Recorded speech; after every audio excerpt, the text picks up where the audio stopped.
이게 한 방 맞고 쓰러진 적 있어요? 있어. 갑자기 링에서 내가 보고 있는데 내가 기억이 있는 것 같은데 딱 보고 있는데 갑자기 형님이 없어졌어. 많지 없어진 거.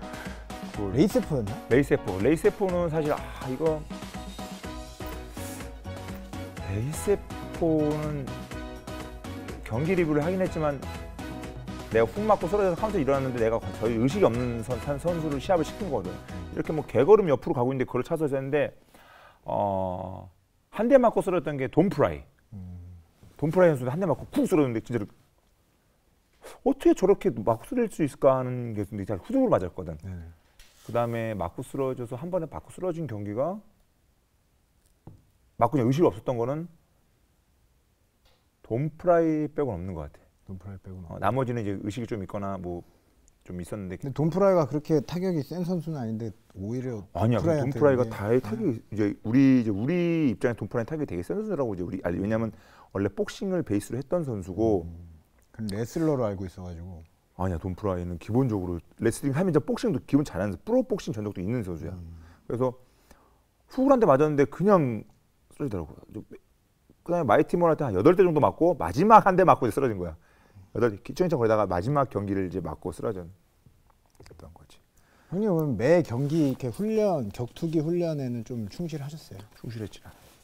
그러면 유도 시절 때 이렇게 훈련했던 부분하고 격투기 선수로서 이렇게 훈련했던 부분하고는 좀 틀릴 텐데 어떤 부분이 좀 힘들었나요? 격투기 시절에는? 격투기 이제 맞는 거 뭐 이런 거? 아니 스파링?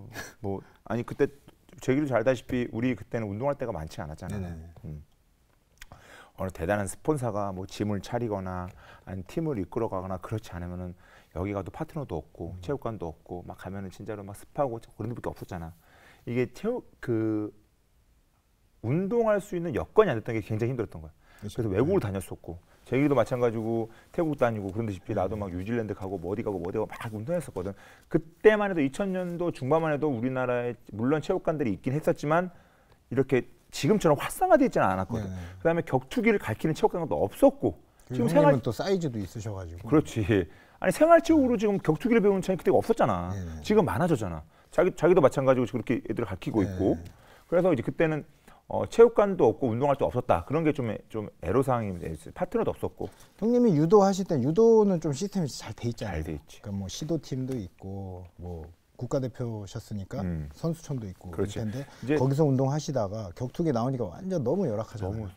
내가 뭘 하려고 하면 차로 이동을 해야 되고 뭐 해야 되고 뭐 주차장도 없어서 막 운동하고 끝나면 딱지 붙여 있고 막 이랬었거든. 사실 여기 체육관 가면 돈을 내야 되나 말아야 되나 이런 것도 있고 또 여기도 아니야. 그럼 딴 데 가서 또 돈을 내고 운동을 그렇지. 해야 되나. 옛날에 그랬어. 이게 체육관을 다니면서 어느 지정된 체육관에 가면 돈을 내고 운동할 수는 있어. 근데 이제 사실은 내가 만족하지 못하면 사실은 못 하거든. 그래서 이렇게 옮겨 다니면 사람들이 그때 막 애들이 막 이 집 저 집 막 옮겨 다니고 그랬었거든. 그래서 이제 서로 이제 불만이 쌓이게 됐었지. 서로 이제 막 불편한 거 쌓이고 서로 이제 뭐 좀 안 좋게 좀 끝난 체육관도 있고 뭐 나랑 그렇지 않다고 하지만 옛날에 그게 많았었죠. 아무래도 이제 형님은 인지도가 있으니까 보는 시선이 이제 아무래도 그렇게 좀 선입견을 가지고 볼 수도 있어요. 오지 말라고 그런 체육관도 있었어. 왜 와가지고 네가 김민수면 뭐 어쩌라고 왜 여기서 지금 애들 운동하는데 너가 좀 방해가 돼 뭐 이런 경우도 있을 있지. 있고 차라리 네가 와서 교육을 하지 않을 건데 네 돈 내고 운동을 해야지 이제 그런 친구도 있었고 사실은 그래서 복싱을 그때 너무 배우고 싶어서 나의 복싱 미트를 잡아 스킬을 가르칠 사람 찾았었는데 그 선생님이 안 받아주더라고. 진짜로 근데 복싱을 너무 배워서 몇 번씩 찾아가서 말씀드리고 그때 당시는 이제 형님의 인지도 때문에 아마 좀 분위기를 많이 흐린다고 그랬을 거야. 생각했을 거예요. 아니야, 근데 분위기가 사실 흐려져요. 그러겠지. 흐려져. 그러니까 진짜 정통적인 복싱 체육관 가면 형님이 딱 가면은 분위기가 이상해지죠. 회원들이 막 저 사람 누구냐고 저 사람도 누구냐고. 맞아, 그럴 수도 있어. 그런 게 사실 환경적인 게 제일 힘드셨을 거예요. 근데 형님 부상도 엄청 많았잖아요. 부상 뭐 안아골절도 일단 테이핑을 뭐 칭칭 감고 나오셨으니까 항상.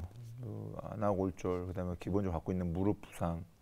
그다음에 뭐 허리, 뭐 손, 뭐 뼈가 부러지고, 뭐 발가락이 부러지고, 뭐 무릎이 부러지고, 뭐 그다음에 이제 뭐 얼마 전에 방송에서 얘기했던 고환이 한쪽이 터지고 막 그런 그건 이제 사실- 경기 중에 경기 중에 경기 중이고 형님 안아골절 같은 거는 좀 위험하잖아요. 그때 당시에는 안아골절을 입었던 선수들이 많지는 않았을 거예요. 그래서 그렇지. 위험성을 잘 못 느껴서 안아골절이 뭔지도 몰랐었고 나는 사실은 그때 정확히 2006년도 K1 월드 그랑프리 경기 6일 전 시합이 토요일인가 일요일날 그랬는데 내가 일요일날 다쳤어. 그 얼마 전에 그 명현만 선수랑 경기했던 유양래 선수랑 스파링해서 그때도 마찬가지로 양래한테 유양래 선수한테 부탁을 해서 스파링 한 번만 해주면 고맙겠다. 사이즈가 이렇게 맞아요. 맞으니까 부탁했대. 저 그러면 시간 되면 저 주말에 한번 가겠습니다. 그래서 했는데 양래가 왼쪽으로 저는 쓴 주먹 후게 맞고 딱 맞았는데 나는 그때 전혀 안아골절이라는 생각을 못했었거든. 그냥 머리가 아프고 막 그러길래 세컨들이 이제 이때 서거들이 형 괜찮으세요? 그래서 좀 시간이 괜찮겠다 가는데 도저히 아무것도 안 보이는 거야. 그래서 세워서 차를 세우고 너무너무 불안해서 그냥 대리운전 불러서 집 근처에 있는 종합병원 갔더니 안아골절이라고 하더라고. 두통이 올 거예요, 그게. 두통이 오고 안 보이더라고. 그래서 이게 뭔가 했더니 안아골절이라고 해서 검색했더니 바로 응급을 수술해야 된다. 너무 큰 판이 터져서 수술해야 된다고 해서 수술하고 났는데 경기는 이제 5, 6일밖에 안 남았었는데 경기를 뭐 할지 안 할지 뭐 이런 것 때문에 좀 경기를 해서 이제 좋은 결과가 있었는데 이 사실은 지금 이런 이 부상과 뭐 경기 안아골절 얘기나 아니면 고환 얘기는 너무너무 많이 해서 그렇죠. 네. 근데 저도 안아골절을 2012년에 당하고 이제 경기를 끝까지 마무리 지었는데 그걸 굳이 그 4, 5일 남았는데 그걸 꼭 하셨어야 됐어요. 너무 부모님은 몰랐지 뭐라고 부모님. 말씀하세요? 부모님은 그럼 여기다 테이프 붙이고 나왔는데 몰라 그 안아골절에 대해서 몰랐죠. 아예 모르시고 몰랐고 집에서 애엄마도 안아골절이 뭔지 몰랐어. 형수님도 다친 거 자체를 모르셨고 다친지 알았지만 그게 뭔지 병원을 계속 3, 4일 동안 그 입원했었으니까. 안아골절이 많이 이만해지는 안아골절도 있고 아예 붓기가 없는 안아골절도 난 붓기가 있어요. 없었어. 그러니까 형님 붓기가 없고 없으시니까 멍만 이렇게. 대충 그냥 속일 수가 있었네요. 그래서 저는 이만했거든요. 그래 그런 사람이 있었잖아. 네. 나는 그래서. 이게 붙지가 않았기 때문에 나는 얼마큼 아픈지 몰랐었는데 병원 가서 얘기했더니 많이 판이 빠져서 판을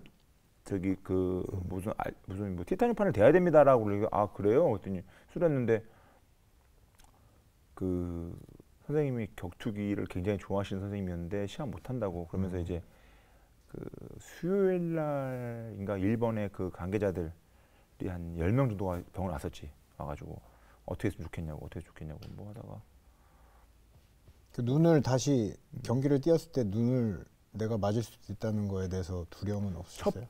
1레전 때 두려웠대. 김경 선수한테 이게 막 도망갈 때 두려웠었지. 달려서 도망갈 때 도망갈 때 그때 되게 두려웠었고 근데 너무 보는 사람들은 너무 웃겼잖아요. 그 웃겼지. 그 사실 근데 안아골절이 아니어도 김경석 선수 앞에 서면은 그렇게 뒷걸음치지 않을까. 저도 김경석 선수랑 옛날에 운동을 같이 해본 적이 있어요. 네. 며칠 정도? 근데 엄청 크더라고요. 엄청 크지. 그거 엄청 커. 그다음에 그렇다고 걔가 크니까 많이 느릴 것 같다. 그렇지도 않아. 딱 서보니까 씨름 선수들이 엄청 빠르더라고요. 빨라. 최홍만도 엄청 빨라. 여러분 잘 들으세요. 내가 말할게. 최홍만 선수가 엄청 빠릅니다. 느리게 생각하는데 엄청 빨라요. 어마어마하게 빠릅니다. 씨름 선수들이 100m가 엄청 빠르더라고요. 빠르지. 단기간에 쓰는 힘이 어마어마하기 때문에 그 스피드나 이런 체력이 좀 굉장하고 그다음에 사실은 해홍만이 같은 경우는 크잖아. 그 2m 20 되는 선수가 체력이 얼마큼 좋을 걸 생각하는데 2m 20 되는 선수가 3분 3라운드를 버틴다. 일단 무조건 인간 승리야. 그러니까요. 그렇잖아. 우리 사실 3분 3라운드 버티는 거 쉬운 일 아니거든. 그렇죠. 우리 애들 운동시켜 보면 알잖아. 그 3분 3라운드 어떻게 버텨? 근데 홍만이가 버티는 거 보면 정말 홍만이 대단한 선수야. 지금 맘 먹고 밑에 잡으면 진짜 일반인들은 30초면은 그냥 그럼 토하게 만들 수 있죠. 그럼 충분하지. 그거 못 봤지. 근데 대단한 거야. 그 홍만이는 대단한 거야. 우리 홍만이 많이 사랑해 주십시오. 대단한 친구입니다, 홍만이. 일본에 있는 홍만이 화이팅. 홍만이 빨리 한국에 뭐 왔다 그러지만 우리 홍만이 진짜 최홍만 선수는 재평가 돼야 됩니다. 네. 내 생각에. 아니 뭐 대단한 선수이고 또 K1의 인기를 이끌었던 선수인데 네. 약간 이제 지금 시대가 지나고 나이도 먹고 뭐 안 좋은 일도 겪으면서 많이 이제 욕을 많이 먹는데 좀 안타깝죠. 안쓰럽고. 여러분들 생각하는 홍만이랑은 좀 생각하는 게 틀리게 좀 생각했으면 좋겠어요. 틀린 친구입니다. 예, 많이 전 물론 뭐 내가 선배니까 그럴 수 있지만 늘 착하고 예의 바른 동생이거든요. 그래서 뭐 체육만 얘기 여기까지 하고. 일본에서 행복하게 잘 살고 있는 것 같은데요. 얼마 전에 제주도에 있다고 그러던데. 아 그래요? 네. 잘 몰라요. 별로 안 친해서. 무릎은 형님은 내가 리뷰를 이렇게 보니까 양쪽 무릎이 없는 상태에서 시합을 땄다는 얘기를 들었거든요. 아 이 사람 뭐 무릎이 왜 없어? 무릎은 있지. 인대가 없지. 그러니까 인대가 없죠. 인대가. 무릎에 인대가 네. 없는데 그 네. 무릎에 인대가 없다는 느낌이 일반인들 잘 몰라요. 어. 선수들도 사실 잘 몰라요. 겪어보지 않으면. 왼쪽은 전방, 후방, 내측, 외측 인대가 다 없습니다. 저는 왼쪽은 오른쪽은 후방, 전방, 외측, 내측이 다 없습니다. 아 그래요? 여기도 없어요. 근데 너무 아파서 오른쪽은 전방 십자인대만 수술했어요. 자, 그래서 이제 어떻게 이제 사실은 뭐 인대가 없는데 어떻게 운동하세요, 시합을 하셨냐고 하지만 이제 재활로 근육으로 버티고 있었던 거죠. 사실은 이거 이제 뭐 이거는 거짓말 하나도 안 보태고 확실한 팩트야. 나는 인대가 없어. 그 선생님 지금도 없으세요? 그럼 지금도 없어요. 없지. 임도 여기 전방만 있지. 지금 근데 형님 그때하고 지금 K1 때하고 지금하고 응. 이제 시간이 지났잖아요. 응. 그러면 형님도 이제 근육이 좀 빠지고 빠지지. 그러면은 이제 통증이 조금씩 나오고 불편하거나. 사실은 무릎의 통증을 느꼈을 것은 벌써 한 24살, 5살 때부터 그랬는데 계속 꾸준하게 재활을 하고 사실은 내가 하체 운동을 조금 안 하면 되게 많이 아파. 저도 요즘에 그래요. 맞아. 어쩔 수 없어. 근데 그래서 이제 하체 운동 많이 하고 사실은 이제 뭐 이제 관절염도 많이 생겨서 연골이 많이 이제 닿기도 하고 사실은 저는 장애 왜 이렇게 얘기하지만 웃기지만 장애 진단? 자동차에 장애인 스티커가 있습니다. 이렇게 붙이는 게. 진짜? 예. 그렇게 이제 붙이고 다니는데 사실은 장애 등급을 판정을 받아서 이렇게 있는 거예요. 수술은 왜 안 하세요? 버틸 수 있는 만큼 버티는 거예요. 근육. 네? 여긴 너무 아파서 수술했고. 무릎 수술 예후가 별로 안 좋은 걸 좀 많이 봤거든요. 그래서 내가 안 저도 한 걸 수도 못했어요. 그래서 사실은 뭐 그 스포츠 전문 병원에서 이제 재활을 많이 해서 지금 잘 버티고. 얼마 전에 찬성이를 우리 얼마 전에 우리 해설했잖아. 네네. 그때 전찬성 선수를 만났는데 그 얘기 하더라고 나한테. 자기 다니는 병원에서 내 얘기를 했다는 거야. 레전드다. 그 사람 무릎은 진짜로 인대가 아예 없다.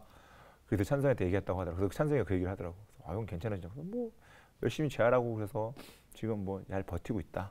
근데 저는 지금 무릎 인대를 수술을 안 했는데 지금 회원들 지도할 때 조금씩 불편할 때가 많이 있어요. 회원들 지도하는 것도 이제 좀 역동적으로 움직이고 그럼, 제가 그렇죠. 이제 경량급이다 보니까.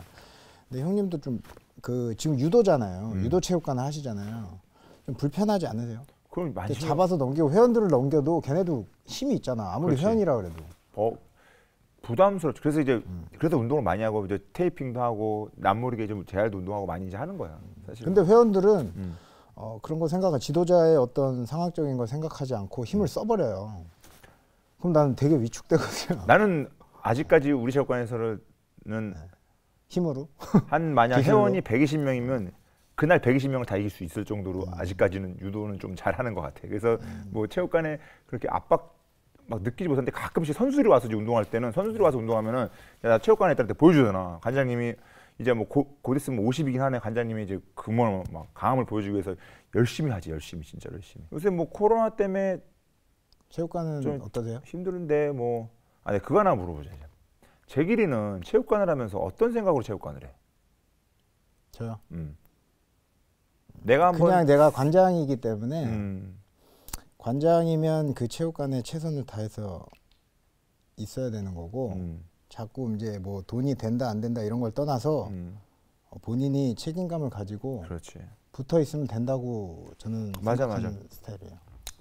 내가 그 골프 사업을 이제 크게 하다가 이제 뭐 지분 정리를 하고 이제 그 체육관을 차렸는데 어떤 사람이 그랬어.